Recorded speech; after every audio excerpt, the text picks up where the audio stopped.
parce que c'est quand même des journées qui sont quand même assez éprouvantes, là.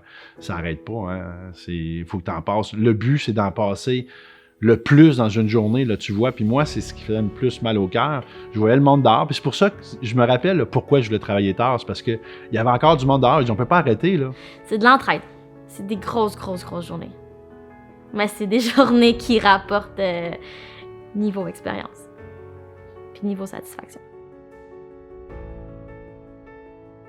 Fait que le lendemain, quand on enlève le pansement au petit gars de 17 ans qui n'avait pas vu depuis 2 ans, les larmes du petit gars de 17 ans se mettent à couler en regardant les enfants de son frère. Ça vaut tous les sacrifices du monde de voir des moments comme ça, de voir un frère qui est émerveillé d'avoir la chance de pouvoir voir les enfants de son frère. Ça a été un moment extraordinaire. C'est grandiose, là, cette mission-là, de justement redonner la vision ou à tout le moins avoir la chance d'avoir des lunettes pour pouvoir avoir une bonne vue puis une belle vie, en fin de compte. Hein. Notre vision, c'est une bonne partie de notre vie. C'est comme si pour la première fois, elle mettait les lunettes puis c'était « Ah, mais tiens, tu peux voir de quoi a l'air alentour de toi, ton entourage, à quoi il ressemble. » C'est quand on se dit « Moins 14, c'est énorme. » Puis cette petite fille-là, elle avait jamais eu de lunettes. Fait que le sentiment je pense que le sentiment de la voir mettre ses lunettes, c'est juste incomparable parce que c'est comme lui donner un nouveau sens. Ce qui me fait sourire par rapport à Iris Mondial, c'est tous les sourires qu'on peut avoir justement. Comme toi, Julie, qui me sourit.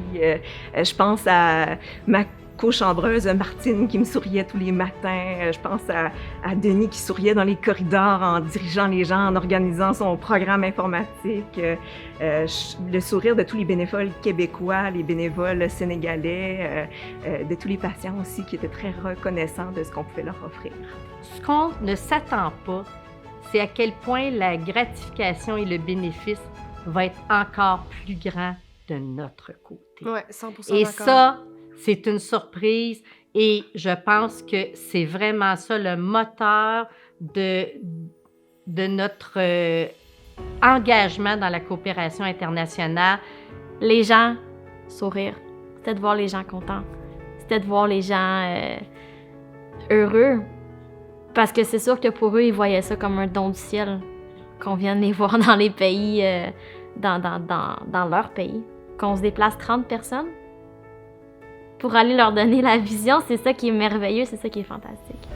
Un autre moment dont je me souviens, j'étais en Haïti, dans la campagne, j'étais là pour une mission de formation, puis il y a un homme qui vient de la forêt, je savais pas trop d'où il arrivait.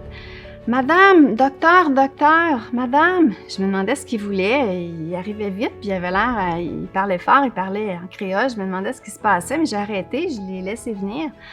Puis il me fait signe, mes yeux. Je dis, bon là, il veut des soins, il veut que je le voie. Ou, madame, mes yeux, maintenant je vois. Il voulait me dire qu'on l'avait vu lors d'une mission précédente, il avait eu un rendez-vous pour être opéré pour ses cataractes, puis finalement, il avait retrouvé la vue. Donc, il était vraiment très, très heureux de venir me remercier finalement. Il y avait des jeunes étudiantes qui sont arrivées puis qui nous avaient préparé une chanson. Puis ça, c'était à la fin de la mission, la dernière journée de mission. Puis là, ils ont une surprise pour eux autres. Ils sont arrivés dans l'espèce de salle communautaire. Puis là, ils ont chanté une chanson, ben, tout le monde pleurait. Là.